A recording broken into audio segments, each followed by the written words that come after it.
কবর থেকে সবাই উঠে কিয়ামতের ময়দানে হাজির দেবে, একটা কেউ বাকি থাকবে না। আল্লাহ সুবহানাহু ওয়া তাআলা এই জায়গাটায় চ্যালেঞ্জ করেছেন, ওয়া মা হুম আনহা বিগাইবিন, কেউ বেগাইব থাকবে না, কেউ অনুপস্থিত থাকবে না, সবাইকে আল্লাহ কিয়ামতের ময়দানে হাজির করা হবে। যখন মানুষ কবর থেকে উঠবে রে, তখন মানুষ কিয়ামতের দিকে দৌড়বে। মানুষ যখন কবর থেকে উঠবে, উঠার পর মানুষকে আল্লাহ তিন ভাগে ভাগ করবেন। তিন শ্রেণীর মানুষ হবে, তিনটা ক্যাটালগ তৈরি করা হবে। আবু হুরায়রা রাদিয়াল্লাহু তাআলা আনহু তিনি বলেন, বিশ্বনবী বলেছেন, মানুষ যখন উঠবে তিন ভাগে যাবে। এক শ্রেণীর মানুষ ওরা যারা জান্নাতের ব্যাপারে একেবারে গ্যারান্টি, তারা আশঙ্কা থাকবে, আশা থাকবে আমি জান্নাতে যাব। আর দ্বিতীয় শ্রেণী হলো তারা জাহান্নামের ব্যাপারে ভীত থাকবে, মনে হয় জাহান্নামে চলে যাব, এইরকম একটা দুইটা শ্রেণী হলো। আর এই দুইটা যে শ্রেণী বিশ্বনবী ব্যাখ্যায় বলা হয়েছে, এরা দুই শ্রেণী হবে, তারা মুসলিম। শুধু তাই নয়, যখন তারা যাবে, তো যাবার সময় যখন মানুষ যাবে কেমন করে যাবে, কিয়ামতের ময়দানে কেমন করে তারা হাজির হবে। হাজিরটা এইভাবে হবে যে কেউ উঠবে, তো উঠার সময় আরোহী কি হবে, তো একটা উট, কেউ একটা উটের পিঠে চড়ে যাবে, আবার কেউ দুইটা উটের পিঠে চড়ে যাবে, কেউ তিনটা, চারটা, 10টা পর্যন্ত একটা উটে চড়ে যাবে। আর আরেকটা শ্রেণীর লোক হবে যারা তাদেরকে আগুন দিয়ে তাড়া করবে, আগুন তাদেরকে তাড়তে তাদেরকে কিয়ামতের মাঠে হাজির করবে। এমন ভাবে তাড়াবে, এমন ভাবে তাদেরকে তাড়িয়ে নিয়ে যাওয়া হবে। কেউ আবার আপনার কিনা আরাম করার জন্য ক্লান্ত যখন হয়ে যাবে, সন্ধ্যা যখন ঘনিয়ে আসবে, তো আগুনটা ওখানে যখন ওরা দাঁড়িয়ে যাবে, আগুনটা ওখানে তাদের তাড়া করার সময় তারা দাঁড়িয়ে থাকবে। আবার যখন শুরু হবে ধরা, সকাল যখন আবার তারা মারবে ধর, তো আগুন তাদেরকে তাড়তে নিয়ে যাবে। হতভাগা তো তারাই, এটা তো একটা হতভাগার দল। শুধু তাই নয়, আল্লাহ সুবহানাহু ওয়া তাআলা বলছেন, ওয়া নাহসুরুহুম ইয়াওমাল কিয়ামাতি আলা উজুহিম। আল্লাহ সুবহানাহু ওয়া তাআলা মানুষকে মুখের ভরে হাঁটিয়ে নিয়ে যাবেন। সেদিন মানুষ কবর থেকে উঠে মুখ দিয়ে হাঁটবে, মুখ দিয়ে হাঁটবে। তো পৃথিবী তো ধ্বংস হয়ে গেছে, এখন ওইভাবে যাবে। তো যাওয়ার সময় প্রথমে যখন মানুষ কবর থেকে উঠবে, তো অবাক হয়ে যাবে। উঠার প্রথমে ওরা আশ্চর্য হয়ে যাবে, কি ব্যাপার, কি অবস্থা, কি আমাদের অবস্থা, কি অবস্থা হবে, অবস্থা কত জটিল হবে। যখন মানুষ কবর থেকে উঠবে, পৃথিবী তো আর পৃথিবী নাই, ধ্বংস হয়ে গেছে। আকাশ নাই, আকাশ তো মনে বোঝা যাবে না, মনে অন্ধকারের মতন হয়ে আছে, কি কোন দিকে যাব। এমন অবস্থা হবে, গাছপালা, পশু পক্ষী কিছুই নাই, গাছ নাই, পর্বত নাই, নদী খাল বিল নাই। আন সাহাল ইবনে সাদ রাদিয়াল্লাহু তাআলা আনহু ক্বালা রাসূলুল্লাহি সাল্লাল্লাহু আলাইহি ওয়াসাল্লাম, ইহসারুন নাসু ইয়াওমাল কিয়ামাতি আলা আরদিন বাইদা ওয়া আফরাআ কা কুরসাতিন নাকি লাইসা ফিহা আলামুন লিআহাদ। বিশ্বনবী বলছেন, কিয়ামতের ময়দানে যখন হাজির হবে, যখন তারা যাবে, আশ্চর্য হবে। কেন? যে পৃথিবীর আর অবস্থা ওই রকম নাই। Bharat, Pakistan, Bangladesh, Thailand, New Zealand, Japan, Nepal, Bhutan, এই রকম আর নেই। কোনো পর্বত নাই, গাছপালা কিছুই নাই। কি করা হয়েছে? আলা আরদিন বাইদা ওয়া আফরা, সাদা লাল মিশ্রিত একটা সমতল ভূমি বানিয়ে দেওয়া হয়েছে। উঁচু নিচু বলে কোনো জায়গা নাই। লাইসা ফি আলামুন লিহা কাকুরসাতিন নাকি। শুধু তাই নয়, ওটা খোলা সাদা রুটির মতন বানিয়ে দেওয়া হবে। ময়দানকে রুটির মতন বানিয়ে দেওয়া হবে। কেমন রুটির মতন?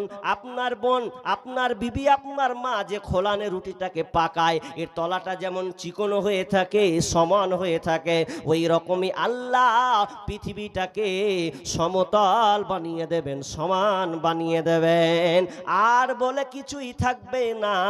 শুধু তাই নয়, যখন মানুষ কবর থেকে উঠবে রে, উঠার সময় প্রথমে তারা দেখবে আরে পা পুরো নাঙ্গা অবস্থা হয়ে গেছে, গাছপালা পশু পাখি তো কিছুই নাই নাই নাই, এগুলো তো দেখতে পাচ্ছি না, পর্বত নাই, খাল বিল কিছুই নাই, কিছুই অট্টালিকা কোনো বিল্ডিং কোনো কিছুই নাই। তবে নাই তো নাই নাই, তারা যখন তারা নিজের পরনের দিকে তাকাবে অবস্থা খুব খারাপ, তারা উলঙ্গ অবস্থায় উঠবে, কারো পরনে কাপড় থাকবে না।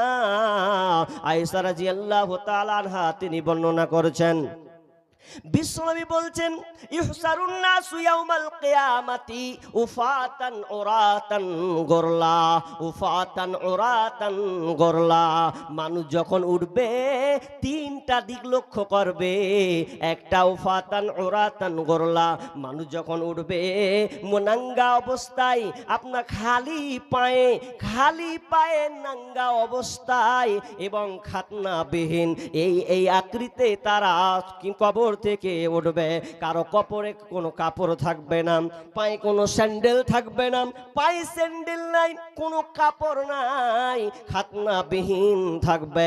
যখন বিশ্বনবী এই কথা আয়েশাকে যখন বলছেন, আয়েশা খুব বুদ্ধিমতী মহিলা ছিলেন, সঙ্গে সঙ্গে পাল্টা বিশ্বনবীকে প্রশ্ন করতে লাগলেন। ফাকুম বললেন ইয়া রাসূলুল্লাহ আন-নিসাউ ওয়ার রিজালু জামিআ ইয়ানজুরু বা'দুহুম ইলা বা'দিন, ইয়া রাসূলুল্লাহ আপনি বললেন কারো পরনে কাপড় থাকবে না, ছেলে মেয়ে তো একাকার হয়ে থাকবে, ছেলে মেয়ে একাকার হয়ে থাকবে, কারো পরনে কাপড় থাকবে না, তাহলে তো ওর দিকে তাকাবে, ওর দিকে তাকাবে, এইরকম দৃশ্য হয়ে যাবে। তাহলে এক কথায় বলা যায় আপনার ইজ্জত সবাই দেখে ফেলবে।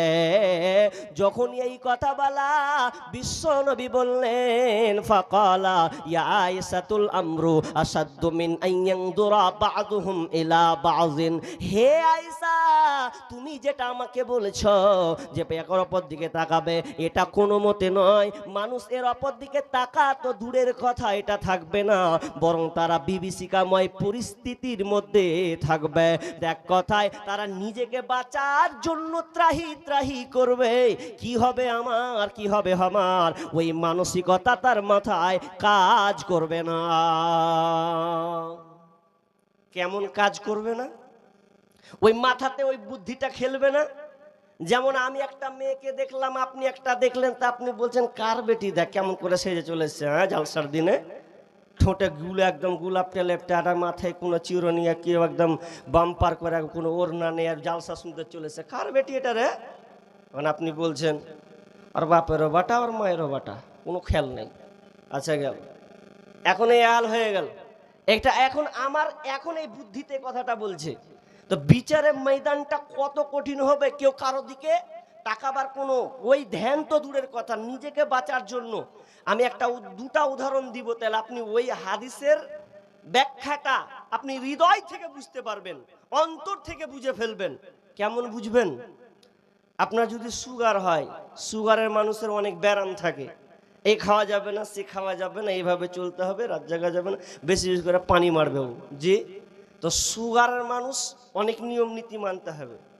এখন ওই সুগারওয়ালা মানুষকে যদি 1 বছর পর ক্যান্সার হয়, এক তো সুগার ধরলে তারপরের বছর ওকে ক্যান্সার হলো ধরেন, এখন ক্যান্সার যদি হয় তাহলে ডাক্তার বলে তুমি শেষ, তোমার ক্যান্সার হয়েছে।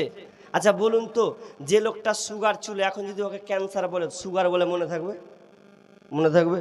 ও সুগার করে ভুলে ক্যান্সার, শেষ, আমি শেষ, অবস্থা খারাপ, তখন ক্যান্সার নিয়েও টেনশন করবে, সুগারের কথা মনে থাকবে না, ভুলে যাবে। আমি একটা আরো ভালো করে উদাহরণ দিতে হলে বুঝেন, আপনি নতুন বিয়ে করেছেন, বিবি কোথায় বিয়ে করেছেন? তা একদম দক্ষিণ দিনাজপুর মালদা লোকের মানুষ, গাজলের মানুষ, কুশমন্ডি থানা থেকে একটা মেয়ে নিয়ে আসলেন, খুব সুন্দর মেয়ে নিয়ে এসেছেন, খুব ভালো দেখতে, সুন্দরী, খুব পছন্দ করে, বাড়ির সবার পছন্দ, আপনার 1 নম্বরে আগে পছন্দ। এখন বিয়ে করেছেন, এখন বিয়ে যখন করলেন, তো এখন বিবি আবদার করছে আপনার কাছে। কি আবদার করছে? বলছে হ্যাঁ জি, খুব অনেক দিনের তামান্না ছিল জি, আমি যাকে বিয়ে করবে যে আমার স্বামী হবে, আমি প্রথম আবদার করব ওকে যে আমি ওর সাথে কোথাও বাইরে ঘুরতে যাবো। এখন নতুন যদি বিয়ে হয় তখন বিবির আবদার কেউ করবে না, চল এখন সব দূরে বিবি কাছে। এখন বিবিকে বলবে ঠিক আছে, তা কি করে যাবি? বলছে এক কাজ করো, একটা প্রাইভেট গাড়ি করো, বাস ট্রেনে যাবো না, দুজনাতে যাব, কি আনন্দতে যাব। বলছে সেটাও ঠিক রে, তো চ। এখন গাড়ি করে নিলে, এখন গাড়ি করার পরে দুজনে একদম ভালো করে চাপলো। হ্যাঁ, হজরত আলীর ভাষা হেনঠা করে চাপলো নাকি, ওর ভাষা ওই হেনঠা শব্দ ব্যবহার করেও। তো ভালোভাবে চাপলো, আর চাপার সময় দুজনে চেপেছে, কাউকে লাইন, শুধু ড্রাইভার। কোথায় যাবে? তো বলছে চলো আজকে কোথায় যাবে? চলো হাজার দুয়ারে যাব। হাজার দুয়ারে গিয়ে একটা আবার বেলডাঙ্গাতে মসজিদ হবে নাকি, ওটাও দেখতে যাব, দুইটাই হয়ে যাবে। এখন স্বামী স্ত্রী দুজনে চেপেছে, স্বামী স্ত্রী কত ভালোবাসার মানুষ, বেশি দিন হয়নি দুজনে ভালোবাসার মাতোয়ারা হয়ে গেছেন, এমন ভালোবাসা তো গভীরে চলে গেছেন। দুজনে ভিতরে আছেন, গল্প চলছে। বিবি আগেকার হিস্টোরি, কলেজের স্কুলের হিস্ট্রি বর্ণনা করছে, এত সুন্দর করে বর্ণনা করছে, নিজের চেহারার বর্ণনা করছে। আমি এই রকম, আমি এই রকম, তুমি পাগলা হয়ে গেছো বলে তুমি আমাকে বিয়ে করেছো, তুমি আমাকে বেছে বিয়ে করেছো, দেখছো আমার শরীরের অবস্থা, দেখছো আমি আমি এই রকম। এমন ভাবে বর্ণনা করতে করতে স্বামী খুব খুশিতে শুনছে, ভালো লাগছে, তাই তো তোমাকে আমি চয়েস করে নিয়েছি। এই গল্প চলছে, আর গল্প করতে করতে ড্রাইভার বলছে এদের ভ্যাট ভ্যাদানি কতক্ষণ থেকে চলবে হে, খুব তো এদের ভ্যাট ভ্যাদানি চলছে, গাড়ি তো আমি চালাচ্ছি। তো চালাতে চালাতে গাড়ি চলছে জাতীয় সড়ক 12 সড়ক দিয়ে চলছে, কত ভোল্টেজে, তো এর স্পিড হলো আপনার 120, এত 120 গতিবেগে গাড়ি চলছে।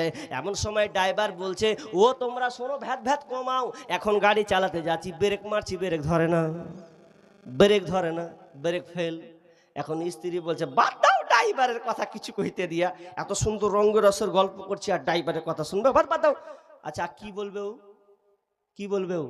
লাস্টে একটা কথা বলবে, ওকে হুড়া মেরে বলবে ভাট, তোর কথার কিছু কইতে দি, আখেরি আঞ্জাম দিয়েছে শুনেছিস কথা, তোর আর রূপের আমার বর্ণনা শুনে লাভ নাই, তুই যতই সুন্দরী হও, যতই তুমি ভালো হও, ড্রাইভার বলেছে ব্রেক ফেল।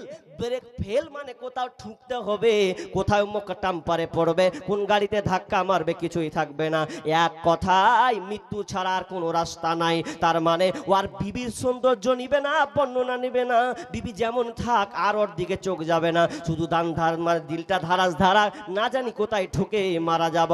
এটা তো দুনিয়ার আপনাকে এক্সাম্পল দিলাম। বিচারের মাঠ খুবই কঠিন হবে, এত কঠিন হবে কেউ কারো দিকে তাকাবার কোনো অবস্থা রাখবে না, বরং নিজেকে বাঁচার জন্য ত্রাহে ত্রাহে করবে। বিষয়টা আরশের ছায়া লম্বা আছে, খালি তর্জমা করে দেবো লাস্টের বেলা জানা সময় না পেলে। তবে বিচারে